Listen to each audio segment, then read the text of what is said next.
Welcome to Central Georgia Focus. I'm your host, Fredrick Price, uncovering and presenting 200 years of Macon-Bibb history. That's the goal of an all-inclusive new coffee table book that's coming together right now.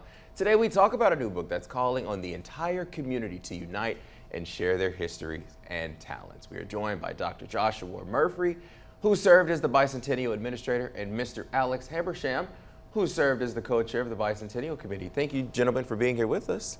Thank you. So let's talk about really the goal of this. What is the goal of what you're doing? The whole goal of what has been done already in terms of the bicentennial was to educate the community, to embrace the community, to let them understand the great history was here in Macon for 200 years, the bicentennial. The book that you reference is a book that's going to speak not to the bicentennial as activities, but the bicentennial as history. What happened in terms of music and art and race and indigenous, and what happened indigenous people and African Americans and Caucasians, anyone who come through Hispanic, we want to cover that. And we want people to be involved because of the fact we don't want people to say, well, you left this out. So a part of all of this that we'll get a chance to tell people is that every person who has some history about it needs to be involved, let people know. And the table book is going to be a talk because it's going to last for the rest of their lives for a long time, because we want it to be an educational piece that even the school district can use and help educate their children. Is there something you'd like to add to that? Oh yeah, absolutely. I want to talk about the significance.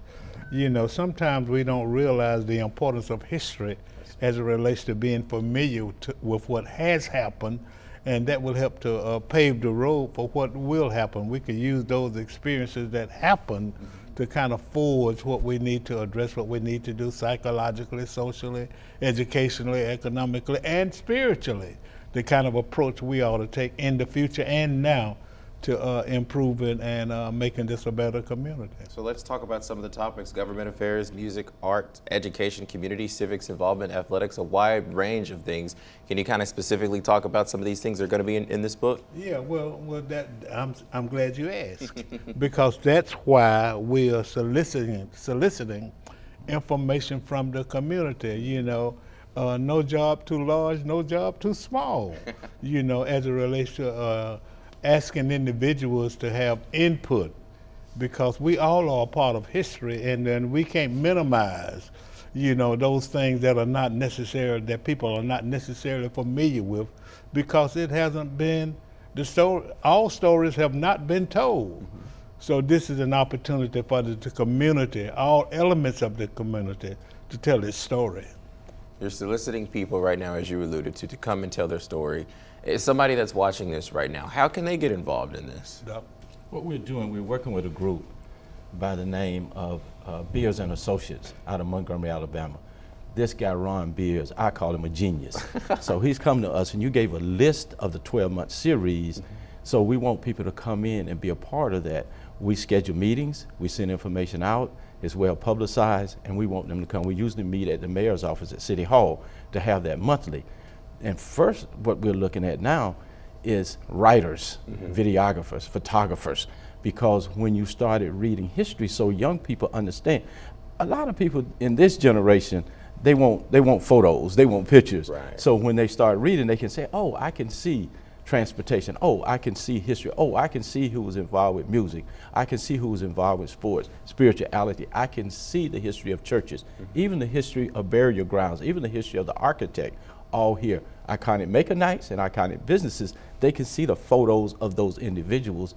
Iconic businesses like his own business, they will get a chance to see Mr. Habersham there standing, talking about the history. And then when you look at government, as you mentioned, they will get a chance to find out the history of one of our first African-American mayors in terms of Jack Ellis. So that whole book is going to be an inclusive book. Now, to get involved, when they hear to come to the meeting, when we put that information out, don't stay at home, don't stay on the couch, come down. We have plenty of room and plenty of conversation for you. But Ron Beers is located in Montgomery, Alabama, and he comes down with us once a month. He has a long history here with family members in Warner Robins and in Macon. So we'll get that out, and we'll share it with the television station so that you all will also know what to do with that. Okay, and I think we have that gentleman's information that we're going to put on the screen. There it is right now. Really just kind of tell me, this is really a question for both of you, the importance of what you are doing, this community effort, and as you alluded to, you're soliciting the community to come and tell these stories. I guess for my generation too, it is really, really important because we need to see what people in the past have done. Just really outline the importance of all of this again. I'm so glad you said that, because we have a very, very serious vacuum as it relates to emphasizing history to the extent that it ought to be emphasized. And it's important to me that you, as a young man, understand the relevance and the importance of history and how that influences where we are today, and more importantly, what can we do? We can look at those items and interests and activities in the past. You know, we can recognize the good ones and the ones that were not so good and try to address them so we can forge a more important future. So it's important. And I'm greatly bothered, frankly, by the fact that somehow history is declining. You know, the knowledge of history is declining, particularly among our young generation. So this bicentennial celebration in total is very important, and it's very, very important to record it so they can be able to sit down and to look at it and to understand it and to read it and be influenced by it, because we're trying to influence the community as it relates, influence and educate the community as it relates to the importance of history. Why do you think it's declining? Well, because the people who should be emphasizing it are not emphasizing it. You know, a third grader will not know. So he doesn't have, oh, how about my history? He doesn't ask the teacher that. So it's incumbent upon those people who are in positions not only to understand the relevance and the importance of history, but to be stewards of history and familiarize these young people with history. It's very important, and it should not be declining. It should be improving. Is there anything that you would like to add, Dr. The evolution. As Mr. Habersham talked about the significance, there's an evolution. When you see a history book and you start reading it, you can say, well then, how did that occur? It's like always ask the question, what came prior to that? Right. We get some of the, as he said, you get the good and the bad, but sometimes a historian may give you the good or what they want you to hear versus saying, oh, before this got started, let me tell you what really kicked everything off. So as he was talking about young people, they need something that they can embrace, that they can hold on to.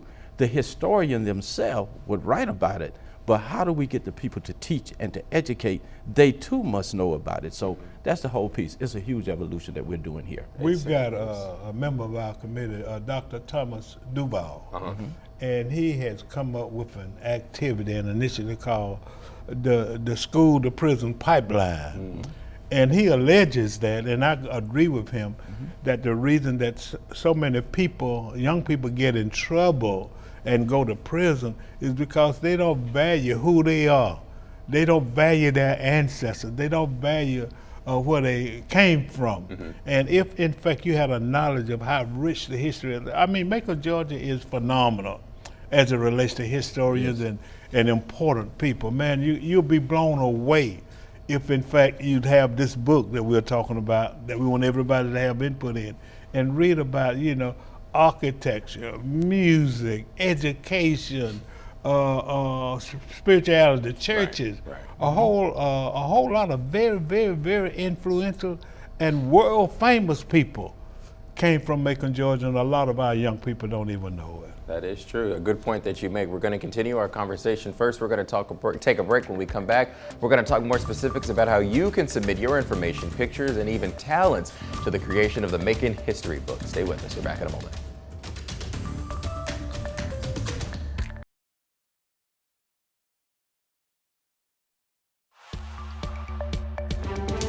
Welcome back to Central Georgia Focus. I'm Fredrick Price. We're continuing our conversation with Dr. Joshua Murphy, who serves as the Bicentennial Administrator, and Mr. Alex Habersham, who served as the co-chair of the Bicentennial Committee. Gentlemen, thank you so much for, again, being here and continuing our conversation. So we were talking about mentoring. Really, that is an important piece, especially for the younger generation, to know where they're going, and you really rely on the older generation to kind of guide them. So both of you gentlemen can kind of expound on why mentoring is so important. Well, mentoring is key in the sense of helping young people embrace who they are, where they're headed, their self-fulfillment. So if young people who are not mentored, you can see how they react to life versus somebody who has been mentored, because mentor cuts across any concept of science, technology, engineering, and mathematics, even though it's not designed to be courses, but it inspires a child about what's going on. If I'm therefore, I've been mentored and I mentor someone else, that brings something else into the equation, that this person learns about life because I've been there. As I mentioned, we teach a person, as I run into a stump in life, I teach another person about there's that same stump. So how do you get around it? How do you deal with it, and so forth and so on? And then as we continue to embrace young people with mentoring, their life changes and the community in which they live changes, because it impacts their family, it impacts, I just say community, their church, who they are, their spirituality, who they are. It embraces all of that, and so mentoring is key. Would you like to add to that, Mr. Habersham? I imagine you are calling on community members to be good mentors to our younger generation. Well, I'm going to shock them. I'm going to use something with which they are familiar with. Each one, reach one, each one, teach one. You know, that just didn't pop up out of the air. You know, it has phenomenal significance. And I'm trying to influence the thinking and the mentality of the community as it relates to the responsibility that we have in improving our community and dealing with the problems and educating the community as it relates to the significance of history. That's why this book is important. Because as you record that information, as you record the stumps, and as you record all of the good things and all the successes of many individuals who have come before us, and as a young person becomes familiar with that, then that helps to motivate them and helps them to kind of set goals and want to be like somebody. But we as adults and professionals and leaders in the community and parents, you know, have a responsibility to, first of all, familiarize these young people with our history and to be mentors and to put some in the book that he's talking about. As I stand on the shoulders of this man, he stood on the shoulders of someone else. And it would be unfair for me not allow somebody like you to stand on my shoulders. That deals with both equity and equality, because we're still looking through the fence to see the game sometimes, and we got to understand that. And I know I mentioned that you'll hear young people call us OGs, and OGs stand for you all might be original gangster. I say, no, I'm an original guardian. If you fail, it's our fault. It's not your fault alone. The roadmap we must give you should be already laid out. It's beyond the GPS. The GPS systems can't always pick up.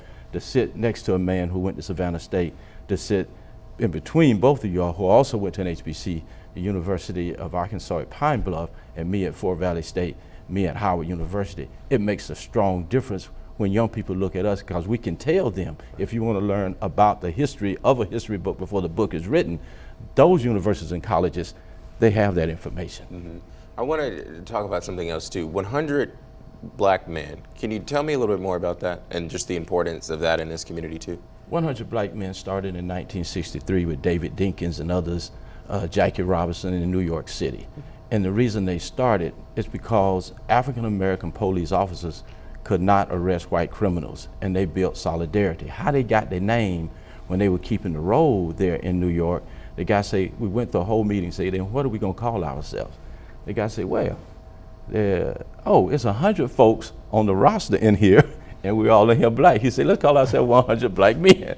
And so we've been in existence, incorporated for 37 years. Our 37th National Convention will be in Atlanta this year in June. A part of that, they have mentoring, they have education, they have health and wellness, they have dealing with violence, they're dealing with the whole gamut of everything. So it's important here, like we have in Macon, Georgia, we're mentoring program. 100 Black Men in Macon, Georgia now, they've already had 27 years. So it's impactful what we're doing for that community, and we'll continue to do it. It's happening. It's happening with the founders, it's happening with the people who came on board, it's happening, as Mr. Habersham says, how do we mentor? And we are that mentoring organization. All our strategic plan, nationally and locally, throughout 103 chapters, 32 states. We are also in Senegal, Dakar, West Africa. We in the Bahamas. We in Jamaica. We are in Turks and Caicos, and we are mentoring, and that's the whole piece. That's how we actually mentor 125,000 young people. Wow, it certainly is a pretty big group. And he has been a national officer with the organization in charge of mentoring and other things. He has been on the board, so he's very familiar. But let me give you a case in point. Sure. That I think is important to the community and that it could be mirrored. You know, the local chapter has adopted Bruce School and has initiated a reading program at Bruce School. And it's our hope that other organizations and entities will become involved in the education of our young people. And, you know, even during the first day of school, several of their members went to Bruce, and that you could see the gleam and the excitement in their eyes as the 100 black men kind of stood up and greeted these young people. You know, so it goes to show that many of the problems that we have in our community are very solvable if, in fact, those of us who have some abilities would take the initiative and mentor young people, teach people our history. And then, you know, it's our responsibility. We've got an obligation to make this a better community because, you know, like you said, we're putting people on our shoulders and trying to improve the community, and that organization does that. One way that the younger generation, and you two can attest to this, and I can too, in school we learned a lot of what we know now in textbooks, and I imagine there is some hope, at least among you two, that this could be implemented in schools and that this could be a textbook one day, right? Oh, absolutely. And I think Doc ought to just kind of give an overview of the book and why we are doing this and what the purpose of it is, because we want the community to understand that this is something that's going to be around from now on. We want the community to understand that we want everybody to have some input. So Doc, just talk a little bit more about Mr. Beers in the book. When we look at this whole piece of the book, as of course we will overview the history of Macon. It's not the fact that Macon history hasn't been written in the past. Right. What this book would do, we'll start off explaining how history got started in a city called Macon, Georgia, how it branched off from Jones County, how it branched off from Crawford County or Peach County or Houston County, how you'll take that and you'll walk through so that when we get it in the schools, young people will have that roadmap. Now, do we want that school board? Yes. Do we want the curriculum directors? Yes. To say this book is not cutting across the CRT method that people say, and these such things should not be talked about, certain words should not be used as black in school system, which I don't think they're meaning that. Yeah. But we have to be the fight to say that this book is different because it's talking about a history. See, Mr. Habersham would say, it doesn't make any sense to not know your history because you won't know where you're headed. If you don't know your history, don't tell me that you know the history of another city that you don't even live in, but yet you don't, like you come from Arkansas, you got to know some history of Arkansas. If I went there to show me around. The young people in this city embraces the history of Macon as they talk about sports, as they talk about who went to the pros, as they talk about the Redding family, they talk about the Almond brothers, they talk about people coming through here. They have that knowledge, and Little Richard, and that should be taught. Yeah. So that, because it inspires. When you talked about Bruce Elementary, why we were so excited about that with Keith Moffitt as our leader, it's the fact that you go into that school district not to teach the course because they have the educators, but to inspire young people to want to read. This book would be an inspiration to make you want to read because the photography and the videography, and let me say that, we'll have it in a videography platform so that if you don't want to read, you can listen to it. Because we want to touch across, I would say, Generation X, Generation Y, and Generation where we are today. And that's what we want to do. Yeah, and you certainly are going to get that point across. We're going to take a break. When we're back, we're going to give you some contact information on how you can be a part of this in just a moment.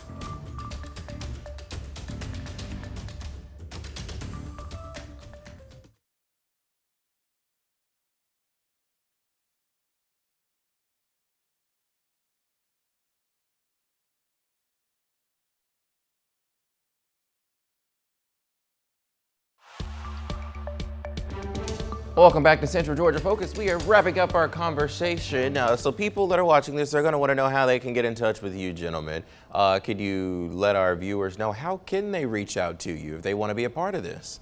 If they want to be a part of it, I don't mind giving my phone number and my email address. That phone number is 229-894-6808. I'm going to say that again, 229-894-6808. And the reason I hesitated with the 229, most times when you see 229, they think it's one of those calls. Not this one. This is the real legitimate person. You're going to get the real person. The other piece is Murfree, and that Murfree is spelled M-U-R-F-R-E-E 0073 @gmail.com. Okay, and you see that information is there on your screen right now. Mr. Habersham, what is the best way for people to get in contact with you?